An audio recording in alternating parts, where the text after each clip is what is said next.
il y a une crise permanente quand on s'adresse à l'électeur.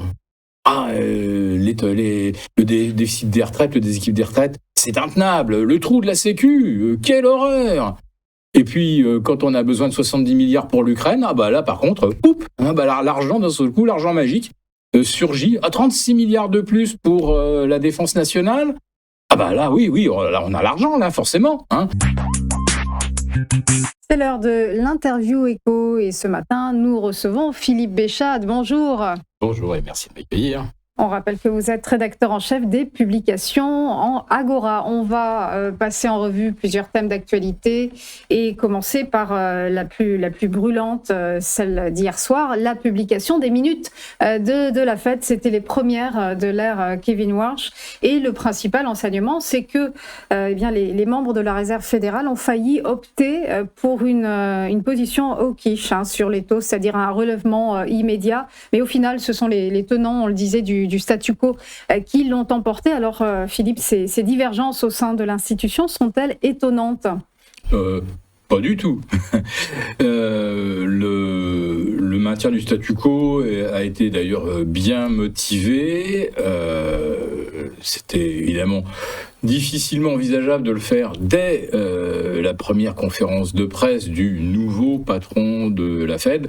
N'empêche que tous les membres ont observé évidemment une hausse des pressions inflationnistes et cette fois-ci, ils pensent que c'est un phénomène durable et qui n'est pas lié qu'au carburant.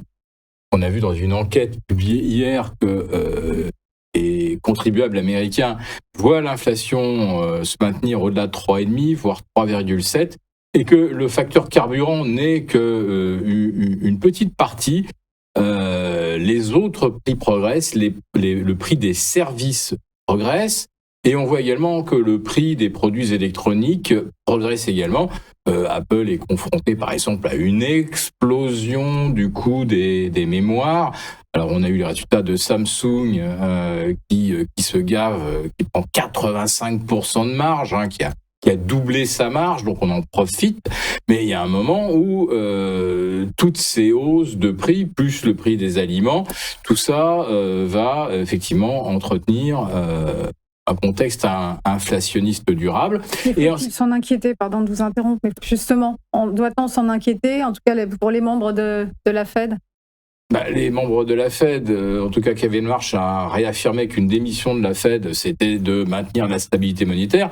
Cette stabilité, elle n'y est pas, puisque l'objectif, c'est 2%, et on est à 3,7, peut-être bientôt 4, on verra à la rentrée, parce que on continue de puiser dans les réserves stratégiques pour maintenir le prix des carburants le plus bas possible, mais à un moment, les réserves s'épuisent. Là, pour l'instant, on est dans un régime de prix totalement artificiel des produits pétroliers.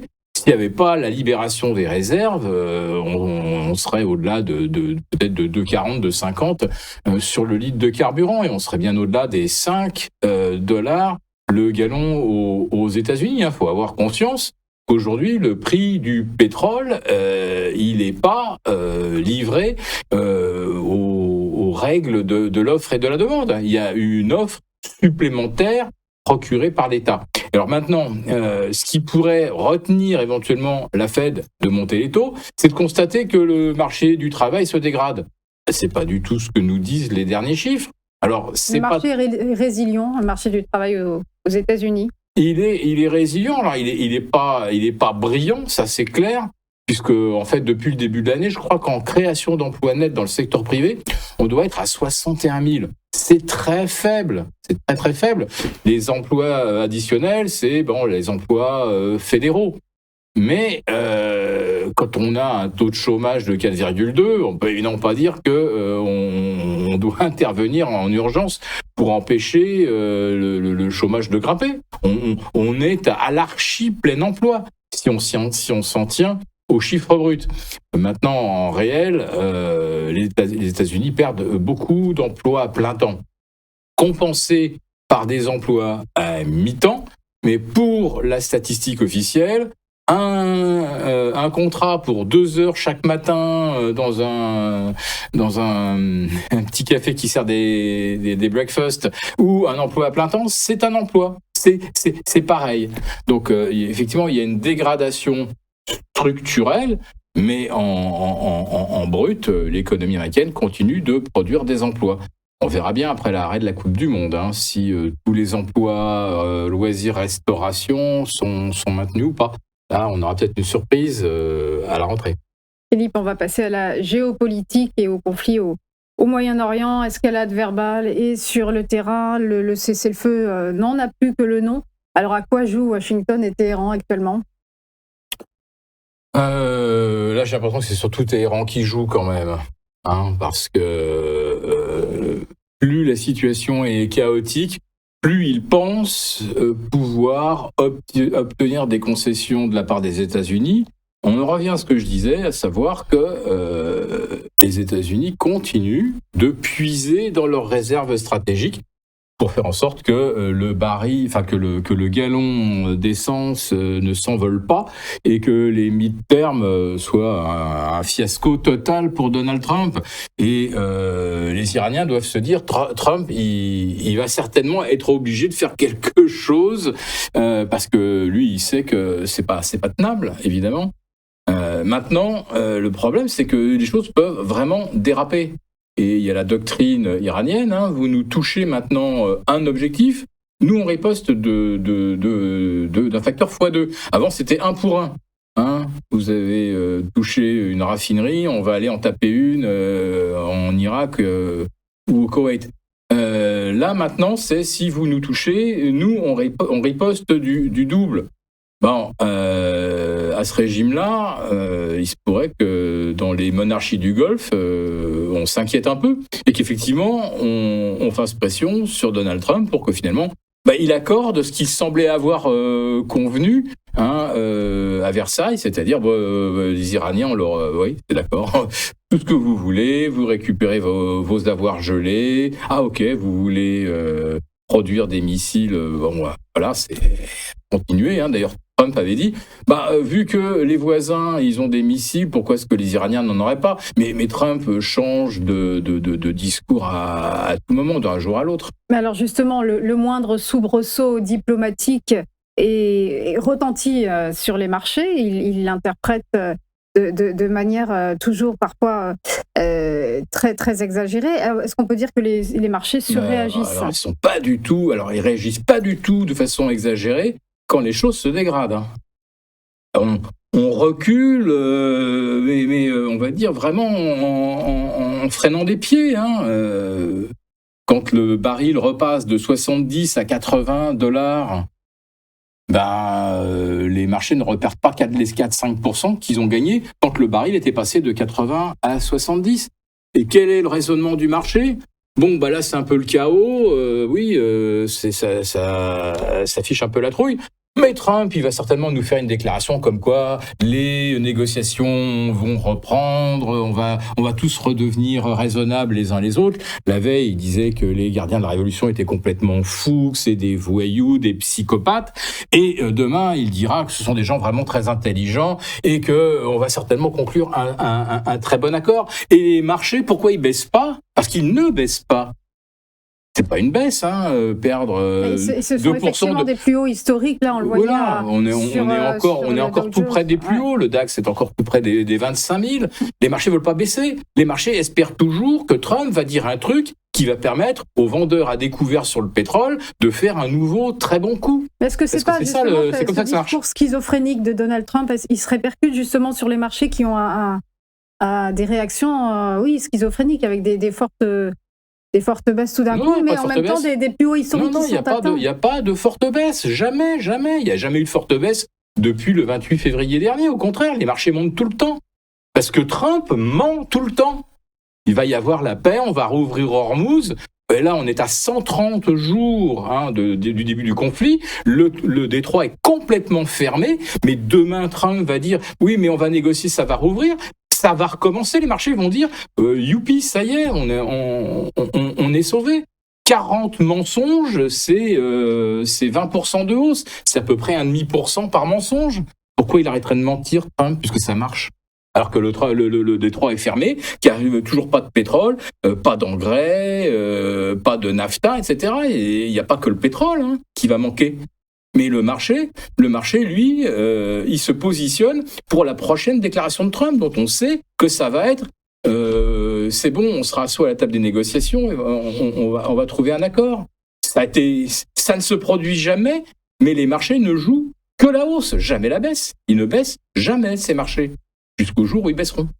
Et alors justement, s'ils risquent de baisser peut-être notamment sur l'indice à forte coloration technologique américain, le Nasdaq Composite, on le voit évidemment, le secteur de l'IA n'est-il pas surestimé? On évoque un risque de bulle similaire à celui qu'on a connu il y a 25 ans, mais ça fait longtemps qu'on l'évoque, ce risque de bulle sur le secteur de l'IA. Qu'en pensez-vous? Oui, comme disait l'humoriste, quand les bornes seront franchies, il n'y a plus de limite. Il n'y a plus de limite depuis longtemps. Je cite souvent l'exemple de ARM, alors qui n'est pas un fabricant de puces, mais qui conçoit l'architecture et qui vend sous licence. À 40 fois les bénéfices sur ARM, on se disait, ouais, peut-être que c'est un petit peu cher. Maintenant, on est à 250. À partir du moment où on a passé toutes les dernières limites, on se disait c'est tellement overpriced. Une fois qu'on s'est habitué à payer 50, 60, 80, 100, 150 fois, mais il n'y a aucune limite. C'est un marché momentum et c'est un marché qui est toujours dans « Oh, mais ne s'inquiétez pas, Trump, il va nous annoncer un truc, ça va nous faire monter. » On peut prendre tous les risques. De toute façon, Trump, il veut que le marché monte. Trump, Wall Street, c'est sa boussole. Tout le monde l'a compris, déjà depuis son premier mandat, 2016-2020, on avait compris que la seule chose qui importait à Trump, c'est que ça fasse monter les cours parce que lui et ses copains milliardaires, 80% de leur patrimoine, il est en action. Donc lui, sa présidence, c'est faire monter les actions. Et il n'a pas changé du tout. Et dans un contexte alors beaucoup plus global, on a vu hier que le FMI a abaissé une nouvelle fois ses prévisions de croissance au niveau planétaire. En France, pour la France, c'est la même chose et le gouvernement lui-même a abaissé sa prévision de croissance. N'est-on pas entré, Philippe, depuis un petit moment déjà, depuis même plusieurs années, dans un cycle de crise permanente? Mais on est en crise permanente. Alors, c'est curieux parce qu'il y a une crise permanente quand on s'adresse à l'électeur. Le déficit des retraites, le déséquilibre des retraites, c'est intenable. Le trou de la Sécu, quelle horreur! Et puis, quand on a besoin de 70 milliards pour l'Ukraine, là, par contre, l'argent, d'un seul coup, l'argent magique surgit à 36 milliards de plus pour la défense nationale. Là, oui, là, on a l'argent, là, forcément.